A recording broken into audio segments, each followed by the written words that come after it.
Good evening, everyone. The most common comment I heard last January after Katherine Paterson was announced as the winner of the 2013 Laura Ingalls Wilder Award was, "Katherine Paterson, but surely she's already won the Wilder. I thought she won years ago." Well, no, but I think people reacted that way because she is such a perfect fit for the award. And yes, of course she deserved to win it years ago, just as she has deserved her 2 Newbery medals and 1 honor for Bridge to Terabithia, Jacob Have I Loved, and the Great Gilly Hopkins, her 2 National Book Awards, the Astrid Lindgren Award, the Hans Christian Andersen Award, and so many other accolades, including serving as our 2nd National Ambassador for Young People's Literature. But I think she was meant to win the Wilder this year. There's so much good karma. For one thing, Katherine's first book, The Sign of the Chrysanthemum, was published in 1973, which means that 2013 is a milestone marking exactly 40 years of Katherine Paterson books.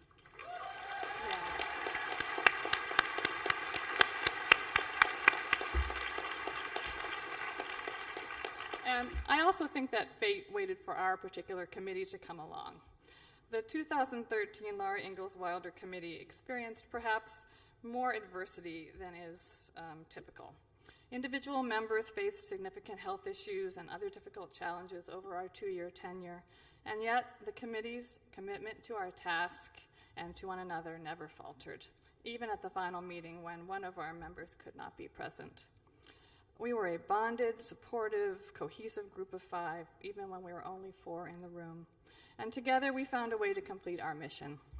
I'd like now to recognize and thank these 4 remarkable people. I ask them to stand as I call their names, and I ask you to hold your applause appropriately for the group as a whole. Darwin Henderson, Professor of Education, University of Cincinnati College of Education. Darwin could not be here in person tonight, but I know he is with us in spirit. Heather McNeil, Youth Services Coordinator, Deschutes Public Library, Bend, Oregon. Margaret Tice, School Librarian, PS 139, Brooklyn, New York. And Sylvia Vardell, Professor, Texas Women's University, Denton, Texas. Thank you all so much.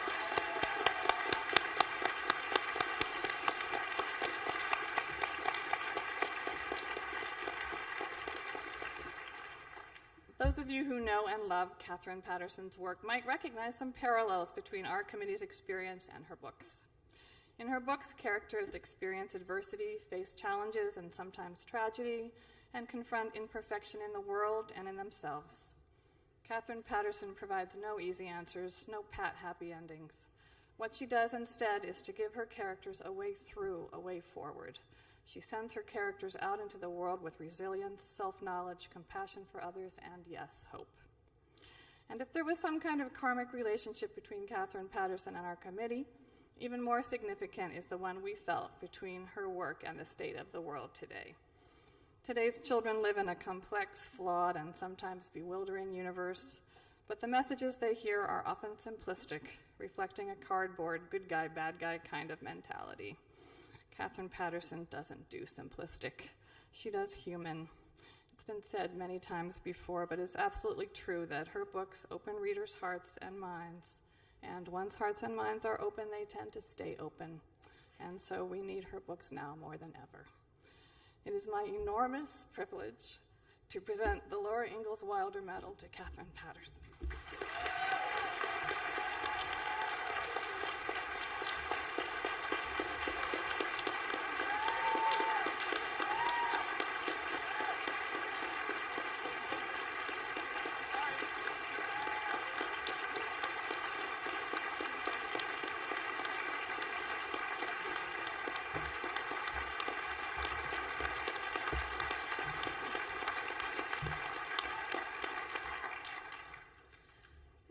Two Kleenexes here, one for my old lady drippy nose and the other for the tears. Thank you so much, Martha. And your wonderful committee. I feel like I've gotten to know you all over the last 2 days, and it's been a real privilege. I know they're really smart, but they're really nice, too. When Martha called me on that Sunday afternoon to say that her committee had selected me for the 2013 Laura Ingalls Wilder recipient. I was both surprised and thrilled, and I do thank them, each one. Darwin, who's not here tonight, but I got to meet, and Heather and Martha and Sylvia, and of course Martha. Thank you so much. And also, I need to thank, I said this week, I don't sleep around, but I publish around. And so I need to thank the myriad publishers who made it possible for me to be here tonight.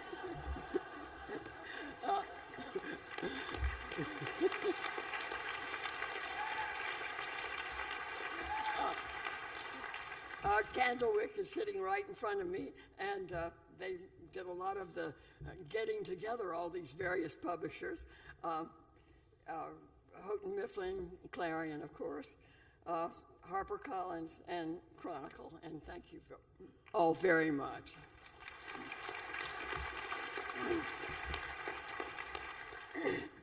But back to that wintry afternoon in January, Martha said that amidst this chorus of cheering in the background that I'm sure that John and Katherine remember very well. And by the way, what a hard act to follow. What a wonderful evening. Thank you so much, both of you. That was just delightful. There's this cheering in the background, and Martha says I must be sure to watch the awards announcement the next morning.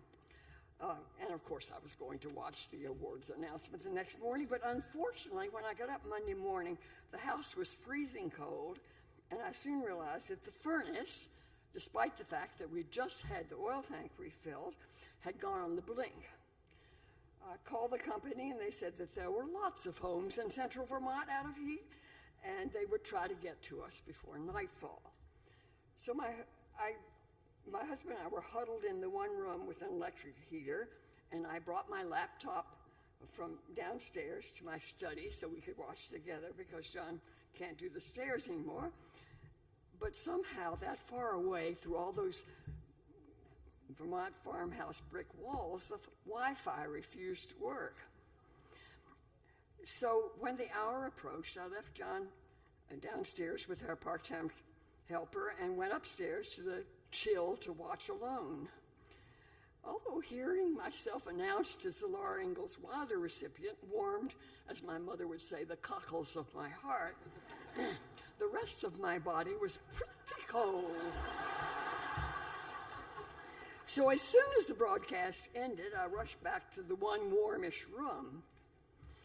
At about 4 p.m, the phone rang. So, when were you going to tell us? Demanded my son John. Do I have to find out on Facebook that my mother has won the Laura Ingalls Wilder Award? I felt apologetic enough to go back to my chilled study and email all the children. I got an immediate reply from my son-in-law, Stephen Pierce. So, let's see. No heat, no email. Sounds like you've got a little house in the big woods thing going.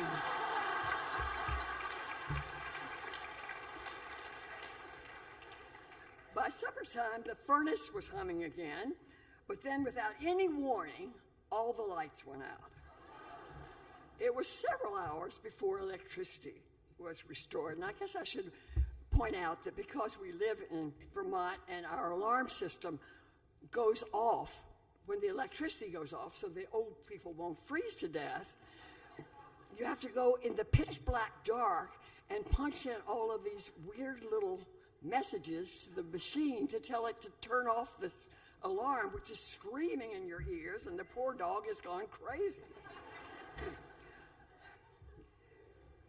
I began to feel about this time that the shade of little Laura Ingalls had indeed decided to haunt the latest recipient of her award. Well, all I can say, Laura, is rest, perturbed spirit. I'm doing the best I can standing here tonight, not only in your shadow, but in the very long shadows of all the previous owners of this wonderful award. Now, the Japanese have an expression for a lot of things that we don't. And the Japanese expression that I want to share with you is okage-sama de. I was told initially that the English equivalent was thanks to you. But as is often the case, a great deal is lost in translation. The word kage is the word for shadow in English. And o and sama are both honorifics. And de is a particle that can indicate either place of action or means. So my own translation of the phrase is, by virtue of your most honorable shadows. Now, isn't that a lot more elegant, not to say eloquent, than a simple thanks to you? During the last 43 years, I've had the benefit of a lot of generous shadows, beginning with my very first novel that, as Martha reminded us, was published just 40 years ago. I began to write The Sign of the Chrysanthemum when no one wanted to publish the stories or the poems or the articles that I was writing.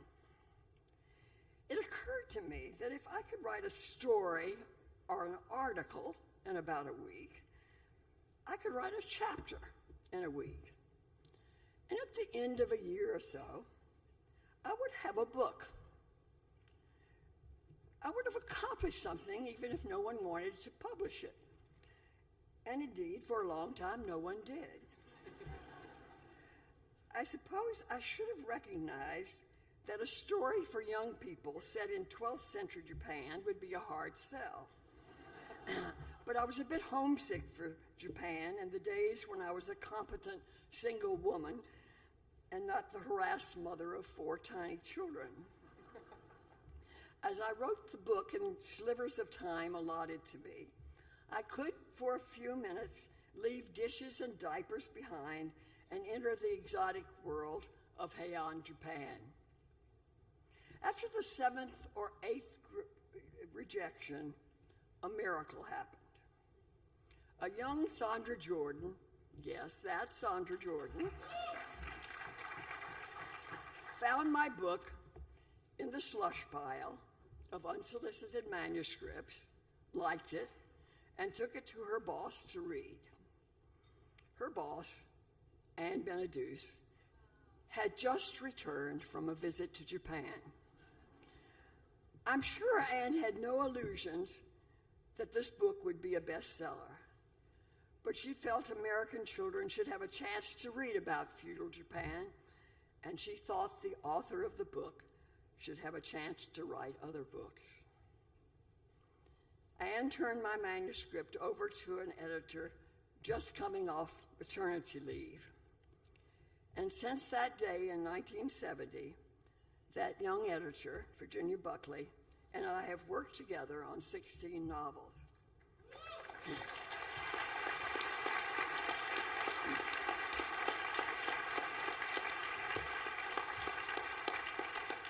I called Virginia today, and we had a long talk, and I told her we were going to be talking about her tonight. It is by virtue of the most honorable shadows of these 3 great women that I stand on the stage tonight.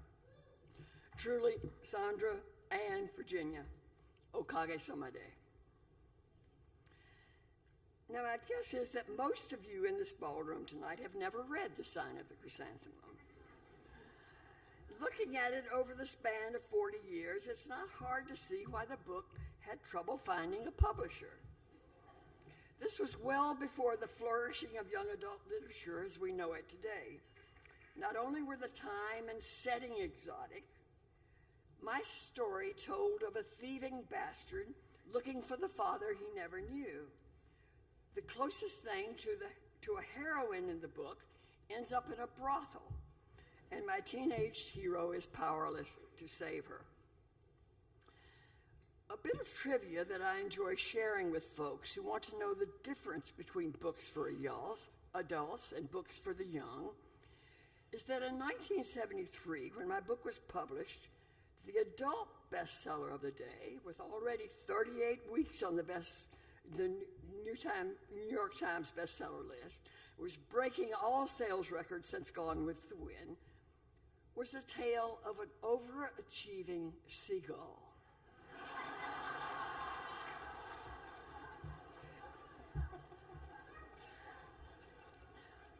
When I told my husband that the Laura Ingalls Wilder Award was to be given in Chicago, he said, "Well, give my regards to Chicago." John is, and we say that despite the fact that we live in New England and you know what happened.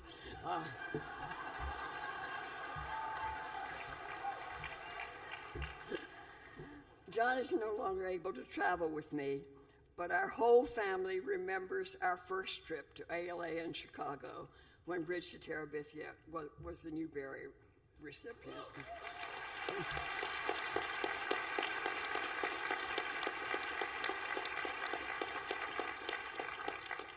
We love Chicago, and if it had not been for that loving husband and those 4 terrific children who were with me that night, I would not be here again. I look out at you all tonight. Some of you weren't even born when I began the long journey to this stage, and very few of you are as old as I am. But my thanks are due to all of you and all the librarians and teachers who through the years have shared my books with the young. Many of these children would never have found my books without your help. Truly, okaga samade.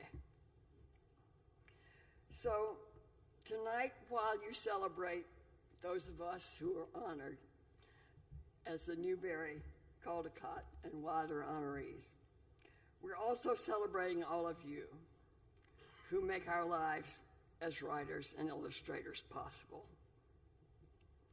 You who believe in what we are trying to do and whose aim in life is to nourish the lives of the young.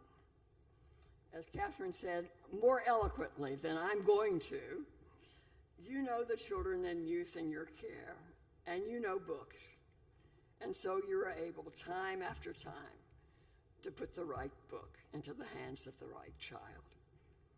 The children you touch will have the chance to be more than mindless consumers. The books you introduce them to will help them to grow to be thinking, compassionate members of the human race. And if our democracy survives, it will be in no small measure by virtue of your most honorable shadows. Tonight, I'm going to repeat something I said in Chicago in 1978, and it relates to another Japanese expression. I spoke that night of the Japanese word that is on the dedication page of Bridge to Terabithia. The word is bonsai. The literal meaning of the word is 10,000, as in live 10,000 years, or live forever. It was originally the salute to royalty in Japan, which in our own time has become more like the hooray you yell for your favorite sports team. On that magical night in 1978, I said, "It is a cry of triumph and joy, a word full of hope in the midst of the world's contrary evidence." It was the word that I wanted to say not only through Bridge to Terabithia, but have continued to try to say through all my books.